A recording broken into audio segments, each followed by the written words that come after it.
If you grew up watching anime in the early 2000s like I did, you probably remember the quality of animation from that time being, well, rather basic. Not saying it doesn't have its own place as the building blocks of anime history, but with its limited movements and repetitive lip flaps, it becomes really apparent we have come a long way since then. Especially in the last 5 years, we have seen a meteoric rise in quality within the animation industry, with great leaps in animation technology and masterful adaptations of some of our favorite stories.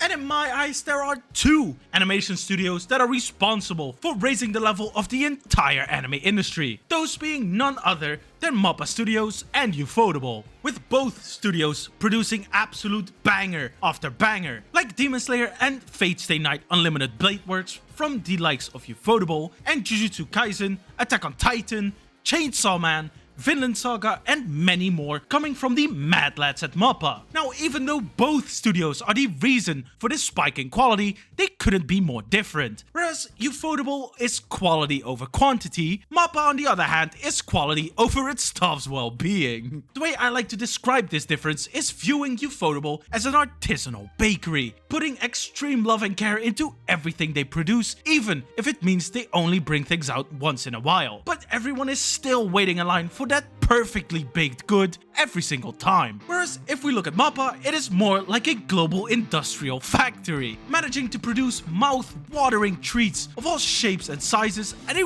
rapid pace. Sure, it is produced on the factory line, but you cannot deny that delicious sugar high that will keep you coming back on the daily. So in this video, we will be taking a deep dive into both studios, the impact they have made on the industry and anime culture itself. But before we take that deep dive, please like this video, hit that subscribe button, and ring that notification bell to be all up to date whenever I post a new video. And perhaps a quick little spoiler warning if you are not caught up with any of the aforementioned anime, mangas, or movies. Also, a real big thank you for all the love and support over these first 2 months on YouTube. It's insane to think we have already passed 1,000 subscribers. So from the bottom of my heart, thank you, thank you, thank you. Now, with all of that out of the way, let's get into it. It is safe to say that MAPPA and UFOTABLE are at the top of their game right now. So let's have a look how these two powerhouses forced their way to the top. UFOTABLE is quite the enigma in the industry. You never know when they pop up again, but when they do, oh my god, is the quality way ahead of its time. There are two notable examples that come to mind for me personally, with the first one being Fate Stay Night Unlimited Blade Works. When UFOTABLE brought this masterpiece out, well, it was just that,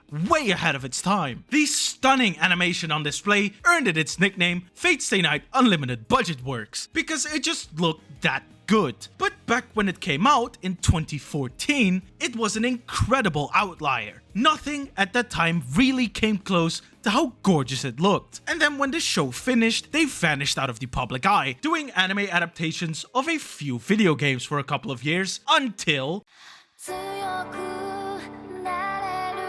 they came out with the sensation that is Demon Slayer. Demon Slayer jumped onto the scene with an intensity not really seen since Attack on Titan's first season, and is in my eyes one of the reasons for the surge in popularity anime had in pop culture. The artistic choices made with the effect of the breathing styles is something any studio should strive for. There is a reason why people say that there is actually no need to read the manga, because the anime just improves on it in every single conceivable way. And that is what, in my opinion, every studio should aim for when adapting from the source material. Which is where MAPPA made its claim to fame. MAPPA only came to prominence in the last few years when they started picking up about literally every goated manga in the game right now. As far as I remember, MAPPA has been one of the most loyal adapters of source material to date, going out of their way to make sure that the story is portrayed in the way it is supposed to be. For example, take a look at the redesigns after the time skip for Attack on Titan, after they took over from Wit Studios. The character designs, looking at the comparisons, were adapted and modeled straight from the manga. But the anime community, being the anime community, for some reason did not approve of this change. And from that point on, it has always been a talking point when MAPPA does take artistic liberties. For example, Chainsaw Man's more cinematic approach, Jujutsu Kaisen's second season more smooth and polished art style, and yes,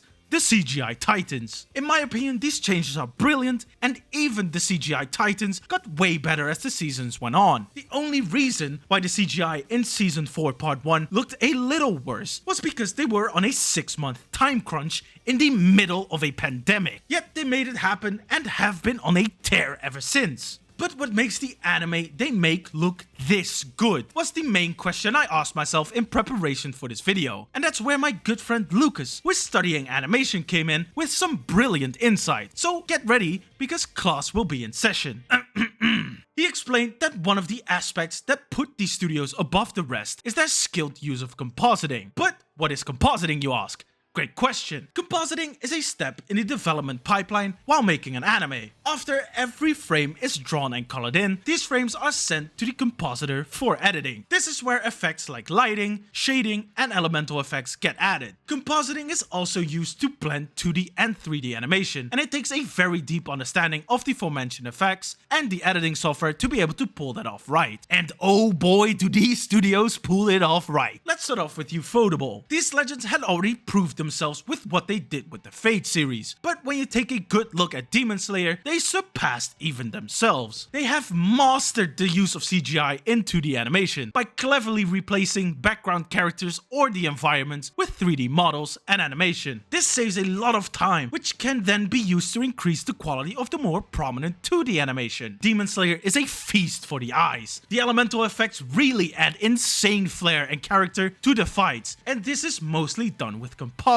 It illuminates the scenes, pulling more attention to the action and the characters. It also adds intensity. Let's take Tengen vs Gyotaro for example, with the camera spinning all over the place, followed by fire effects and the swords clashing like fireworks, making for one dynamic scene. You just can't help but look at it in awe with a big goddamn smile on your face. And the same thing goes for MAPPA. Yes, as mentioned before, there were some kinks they had to iron out after taking over Attack on Titan. But ever since then, MAPPA has knocked it out of the park with their CGI and 2D animation. The CGI Titans now fit in flawlessly, and oh my, the eerie atmosphere they managed to create when Eren transformed into the founding Titan was nothing less than perfection. Jujutsu Kaisen is a spectacle week in, week out. The amazingly choreographed fight sequences and the way they make the effects pop when the characters use their curse techniques are a real sight to behold. And come on,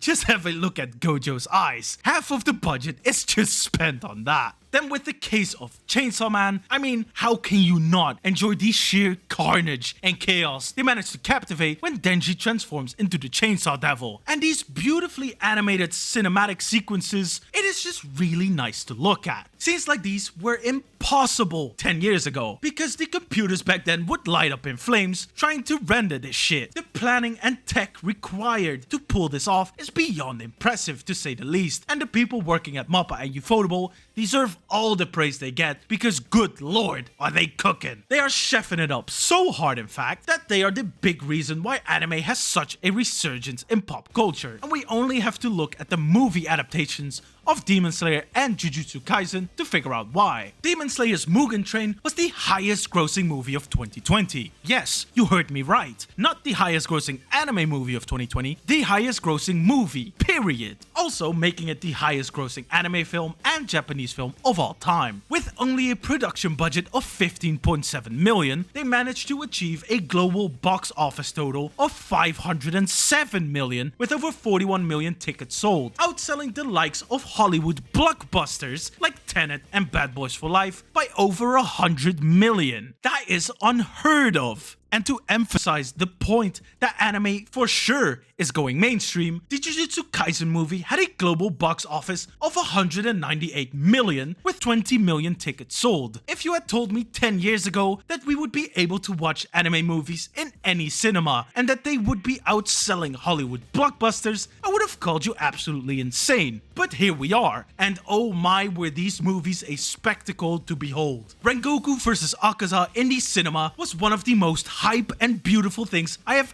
ever experienced when going to a movie. I'd even go as far as saying it rivaled the feelings I got with the final battle of Avengers Endgame. With the success of these movies, it has now opened the door for more anime to adapt canon arcs into movies, and with the rumors going around that the Infinity Castle arc will indeed be adapted into 2 separate movies, I am 100% convinced we are about to witness something special. Now unfortunately, these new standards do have some downsides to them. I have mentioned this before, but as a community, we are beyond spoiled with the adaptations we are getting nowadays, which makes the expectations be sky high. The studios can be as loyal to the source material as they want and pour their hearts and souls into amazingly animated shows, but for some reason, people love to find something to complain about every episode of every new season that is coming out, to the point where it's actually becoming rather ridiculous. The recent Jujutsu Kaisen episode had quite some ghosting and dimming, and the anime hate mob rushed to Twitter to bash MAPPA for this, without realizing that MAPPA actually has absolutely nothing to do with it, because it is regulated by national seizure laws to prevent another Pokemon Porygon incident. Another thing that keeps popping up in my feed is the complaint that the angles and cinematic approaches the studios are taking are not close enough to the manga panels. Gojo's honored one scene being case in point. The outrage that followed after this scene came out was nothing short of being absolutely silly. It is okay to have constructive criticism, but outright harassing the animators and studios is unacceptable. So instead of rallying in the hate mob, join me in celebrating the absolute masterpieces we are enjoying on a regular basis. Because trust me when I say, watching anime gets way more enjoyable when you start to really appreciate the artistry that is on display here. In any case, we will be eating good, because these 2 amazing studios will continue to cook.